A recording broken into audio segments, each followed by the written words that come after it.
Having so much time on our hands give us all kinds of crazy ideas. Things that you might not thought that you're gonna do on your channel, or at least not at this point in time. So today I'm gonna talk to you about my everyday carry. It's the special edition, the isolation everyday carry. Let's get started, and I'm gonna tell you about the things that I'm using every day with this isolation stuff and social distancing. So I'm pretty much carrying all this stuff from my bedroom to the kitchen to the living room, back in the studio, and so on and so forth. But I think it's important and it's nice for you to know what I'm using every day. So let's start it. Okay guys, I'm Chris, welcome back to the channel. For those of you who are not subscribed, please go ahead and subscribe and make this channel big, and let's start conversating and let's start doing all kinds of crazy stuff. So today we're talking about my everyday carry for this time of the year when we're in isolation, and I'm gonna start with my first one. This is the slow start with the sharp knife. This is my pocket knife that I'm using. It's a cheapo knife from Harbor Freight, and I bought this one before we moved in this house. That's why I'm still keeping it. That's why I don't have anything fancy. I'm not into pocket knives that much, but since I have this one, I'm super happy with what this thing can do and how it can help me get through the day with all kinds of crazy stuff, open boxes and carving through the boring days and all that stuff.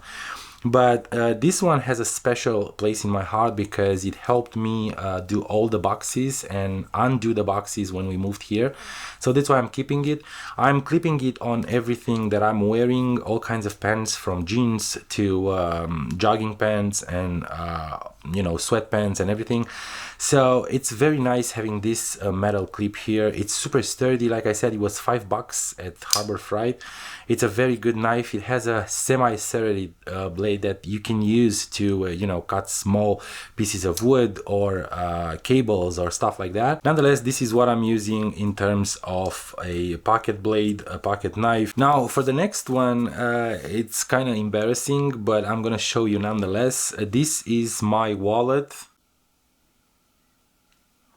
It's not a wallet. Yeah, so this is my wallet. This is what I'm using these days because I ruined my wallet in one of the rainstorms that we had here in California. It got soaking wet. I had to take everything out and let them dry. And because I didn't have any other wallet, I can order one now because all this craziness with delayed orders and everything. So I'm gonna wait until everything calms down and order a new wallet. But for now, I'm using this paper clip, this huge paper clip to hold all my credit cards and my business cards and money and everything that I have. It's super nice. It holds it well, and it's pretty much the same principle that the new wallets have, the ones that they have this kind of clip to hold your belongings. But it's kind of embarrassing, like I said, and it's not super comfy. If you're putting in your back pocket, on your jeans, or anywhere else for that matter, it's gonna hurt yourself because it's kind of, yeah, so like I said, it's gonna hurt you because all these edges are super sharp. They're not made to be worn in the pocket. They're made to hold paper on a clipboard or anything like that.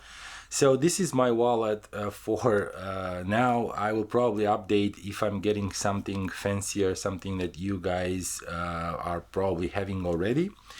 Now, in terms of tech and everything that gets me through the day to help me editing and, sending emails and do all kinds of productivity stuff as well as editing videos. You know me, I like, light stuff, things that they won't put a lot of weight on your shoulders or have you move a lot of cables and all that stuff. So for that matter, what I'm using for everything that I'm doing during the day, I'm using my iPad Pro 2018 11 inches. This is my go-to device for, like I said, productivity and editing photos. And I'm doing that because I like portability. This thing can handle anything that I am throwing to, from 4K videos to 62 megapixel photos or 42 megapixel photos. You can do all kinds of crazy stuff, from doodling and drawing, sending emails, and have conferences with your clients. All that thing goes with this iPad, and what I'm using with it, it's the Logitech Pebble, as well as this keyboard. This is a cheap keyboard from Amazon. It's called Artec, AirTech, something like that, Artec keyboard. But though I thought it's gonna be something that I'm gonna send back, because I send back and forth all kinds of products that I didn't like, this one fit my needs, fit exactly what I'm doing. I'm not using keyboard that much, especially when I'm editing and all that stuff, more for productivity and emails and writing scripts. The keys have a good travel, they have a good tactile feel. So if you're looking for a keyboard that won't break the bank, I think this one was like 20 bucks or something like that. This it's a good option. It does have a backlit, I'm not sure if you can see it. It's a backlit RGB that I think it has only 3 colors or 2 colors or something like that, 4 colors. That wasn't important for me. I just want a backlit one when I'm doing stuff at night. So this is in terms of let's say computer that I'm using every day, except for my computer back there that I'm using for all kinds of heavy stuff. The phone that I'm using this year, and it's probably the one that you saw already if you are subscribed to the channel. If you are not, please go ahead and subscribe and hit that notification bell so you can always be notified about the videos that I'm putting on. So this is my phone for 2020. It's the iPhone 11 Pro. It's a great phone in terms of build and quality. It does have amazing cameras that can help you really getting good images if you don't want to carry your camera with you, if you're not a photographer, or if that's not something that you like. This phone will help you get through the day with photos and all that stuff. I'm still not happy with the fact that I did the switch. My wife pushed me into it, and I am not super happy with the fact that the iOS is still lacking in all kinds of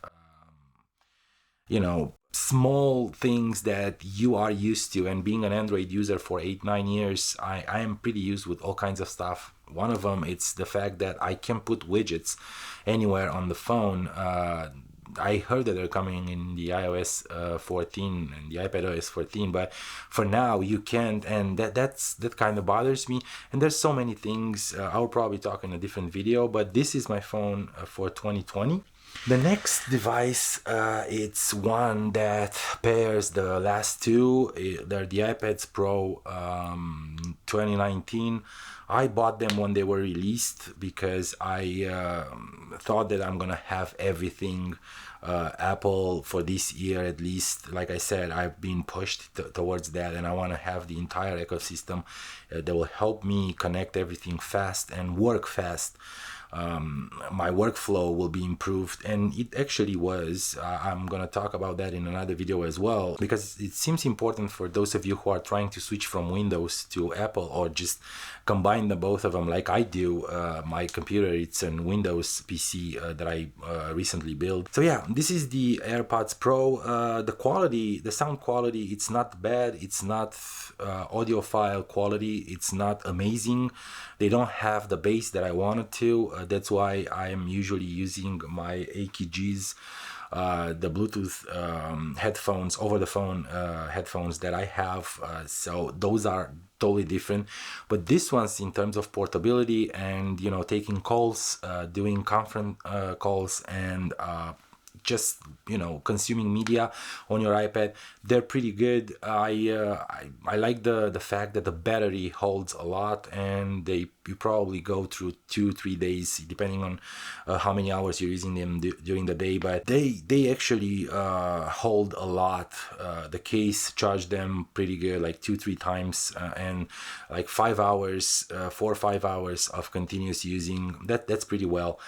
I'm super happy with the AirPods Pro. Okay, what's next? With the iPad Pro, because I need to unload all my work that I'm shooting, videos and photos and all that stuff. Plus, I need a little bit more ports for mouse and keyboards and all kinds of audio systems and stuff like that. I'm using this Anker USB-C card reader USB hub that has also an HDMI port and two USB-A 3.1 I think, or 3.0, I'm not sure, but nonetheless it's pretty fast. You also have a micro SD card reader that you can use with your drone or your phone if you're using an Android.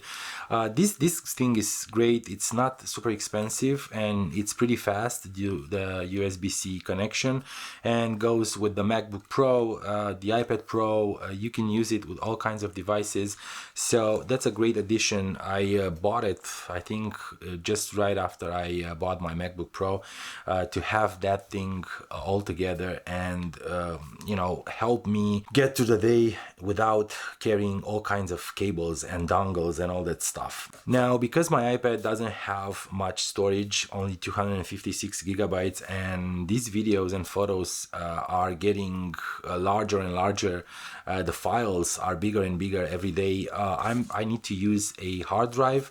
This is a handmade or hand-built hard drive. It's an NVMe SSD M2 hard drive in an enclosure that I bought on Amazon. It's called SSK. It's a very good and super portable due to the fact that it's super small and thin, and it's made out of aluminum, which helps with the heat dissipation. It gets hot.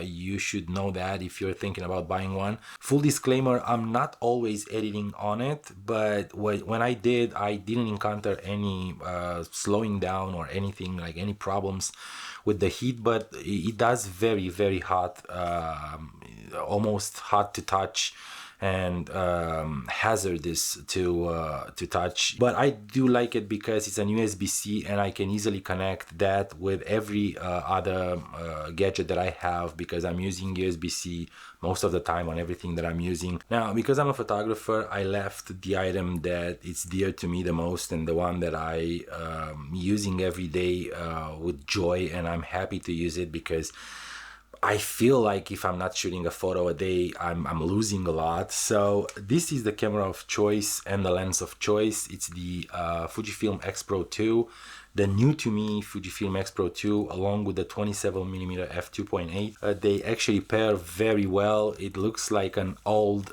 combination that we used to shoot in the past.